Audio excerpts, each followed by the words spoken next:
प्रिय विद्यार्थियों, सुप्रभात, नमस्कार। पिछली कक्षा में हम ढोला मारूरा दूहा रचना के दोहों का अध्ययन कर रहे थे। उनमें से कुछ दोहे जो हमारे पाठ्यक्रम में सम्मिलित हैं, उनका हमने भाव सौंदर्य और शिल्प सौंदर्य जाना। आज हम पाठ्यक्रम के शेष दोहों का सौंदर्य देखेंगे। ढोला मारूरा दूहा रचना में भाव प्रवणता है, वियोग श्रृंगार की व मर्यादावादी प्रेम वर्णन की अद्भुत रचना है, जो कि राजस्थान में लोक कथा के रूप में अत्यंत प्रचलित रही है। ढोला नायक और दो नायिकाएं मालवणी और मारवणी। मारवणी यानी मारू, जिसका बचपन में बाल विवाह ढोला के संग कर दिया गया था, और मालवणी जो कि ढोला के युवा होने पर उनकी पत्नी बनी।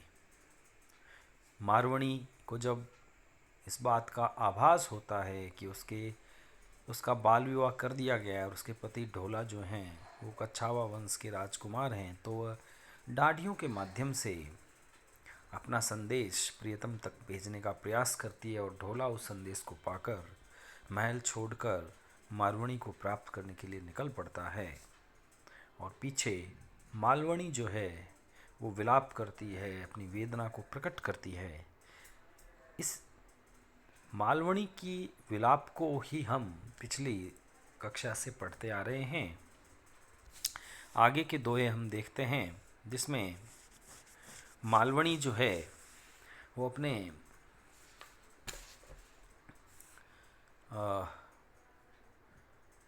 वेदना को व्यक्त कर रही है।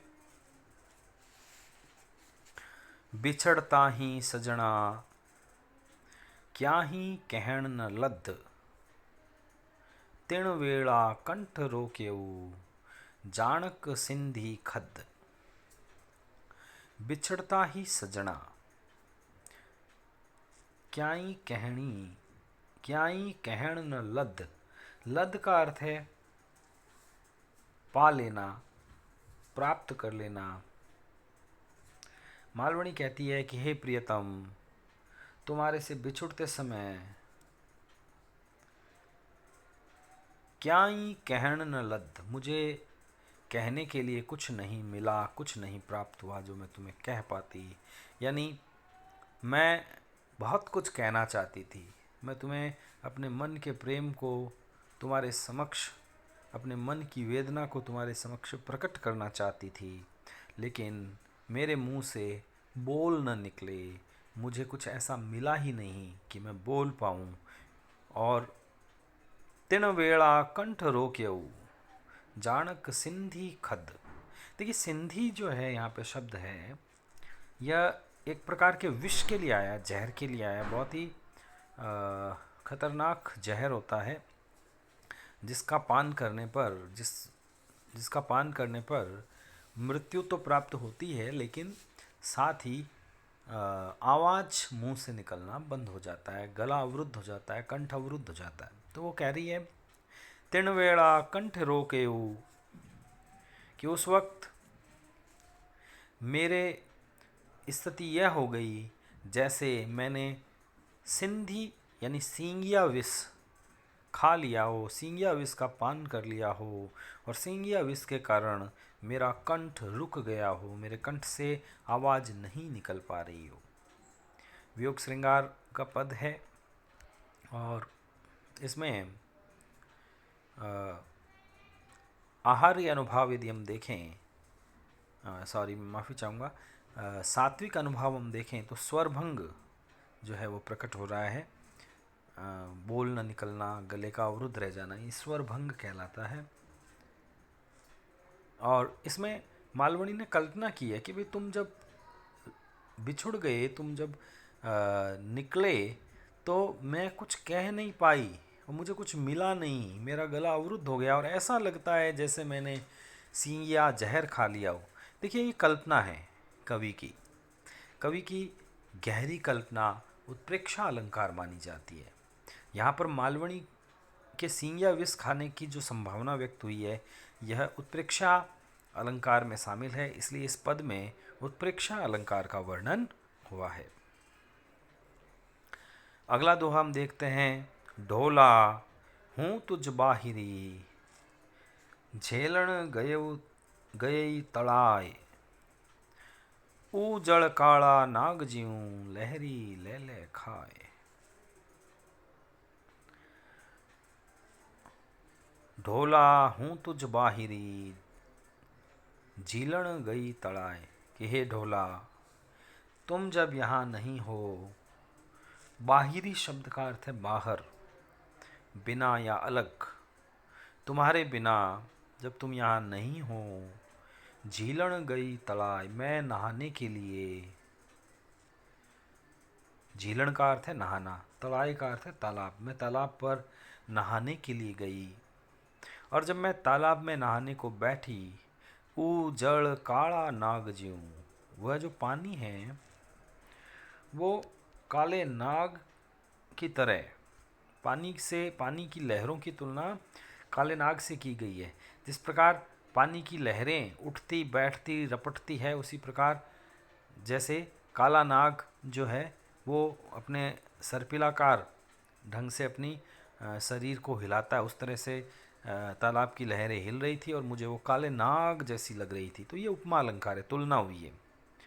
लहरी ले ले खाए, और इस प्रकार मुझे लग रहा था कि जैसे वो लहरें जो उठ गिर रही है, जो रपट रही है, वो काले नाग की तरह सर्पिलाकार हिल हिल कर मुझे डस रही हो, खा रही हो। यानी वो उस तालाब में अकेले स्नान करना मुझे अच्छा नहीं लग रहा था, मुझे तुम्हारी याद आ रही थी। या विरहिणी मालवणी की कि अकेलेपन की व्यंजना हुई है कि वह उसके ढोला के बगैर उसकी स्थिति क्या हो गई थी।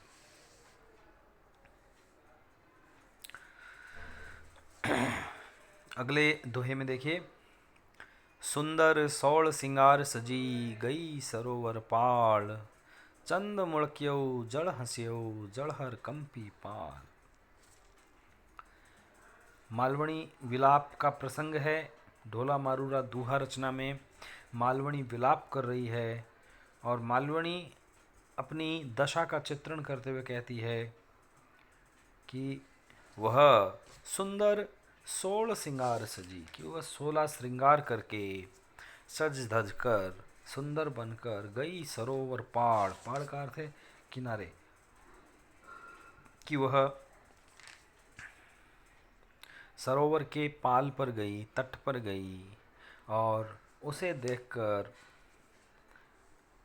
चंद मुड़के, चांद मुलक उठा, मतलब चांद मुस्कुरा उठा। जल हंसेऊ, जल हंस पड़ा।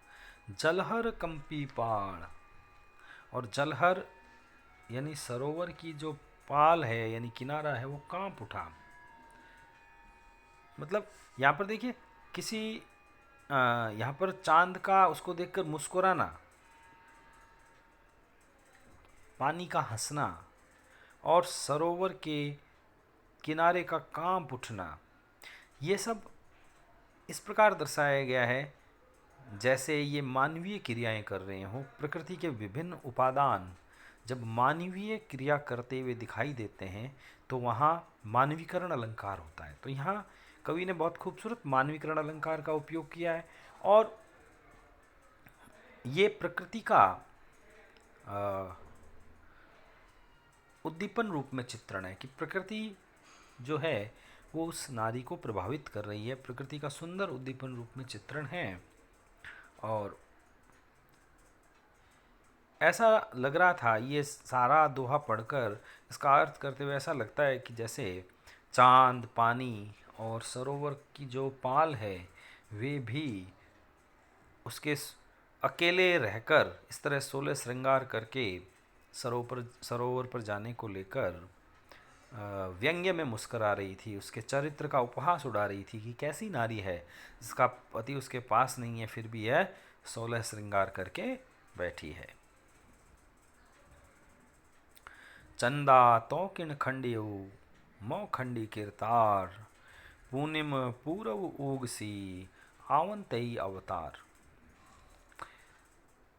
यहाँ मालवणी का विलाप है और मालवणी चांद को लक्ष्य करके कहती है कि हे चांद, तो किन खंडियो, कि तुम्हें किसने खंडित किया।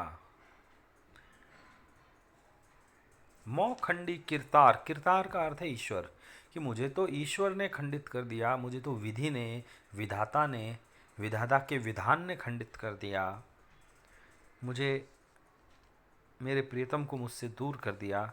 लेकिन तुम किस कारण खंडित हुए। पूर्णिम पूरव उगसी, लेकिन तुम्हारा जो खंडन है ये ज़्यादा लंबा नहीं है।